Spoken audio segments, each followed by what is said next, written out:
Magsasabaw tayo ngayon mga bossing ng isda mga bossing. Mayroon tayong nabiling kakaunting isda rito para sabawan natin ano. Gigop tayong sabaw. Nakakaumay kasi pagka puro karne. So yan, lagyan lang natin ng pizza saka yung labanos. Ayos na yan. Saka pinakbet. So yan yung ating pinakbet. Sarap papakin itong pinakbet ito bossing. So yan no.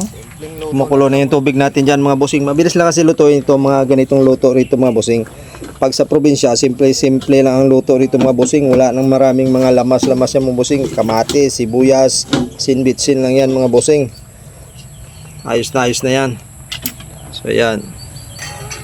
Kuluan na ng husto yan mga bossing. Saka natin ilagay yung isda. Saka yung mga gulay. Ayos na ang lasa ng ating sabaw niyan mga bossing.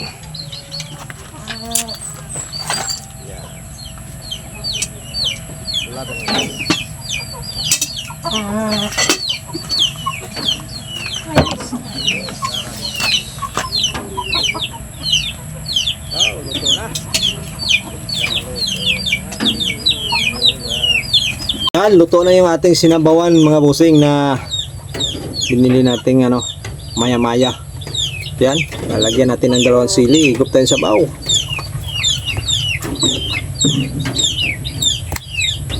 Sarap nito bossing oh. Kumakapit to oh. Yan. Oh, kain tayo. Kain tayo mga bossing. Wow.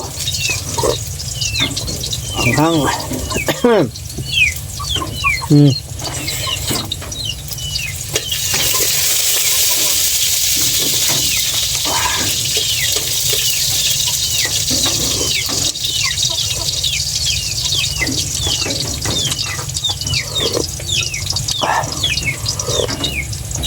Yan.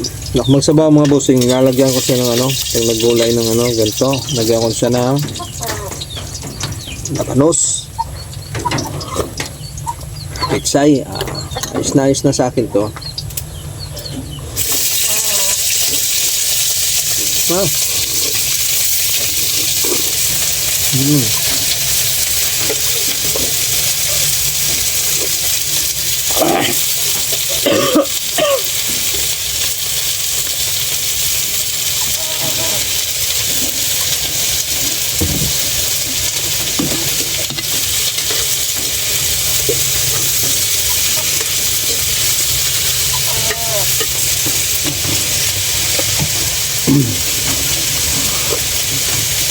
Sobrang anghang.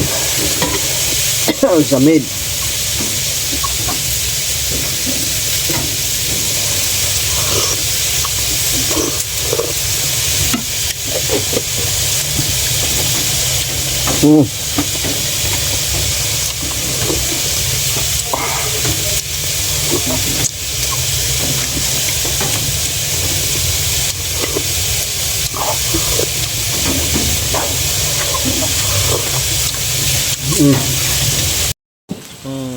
Ay, pakbet. Ay. Ayos na. Ha?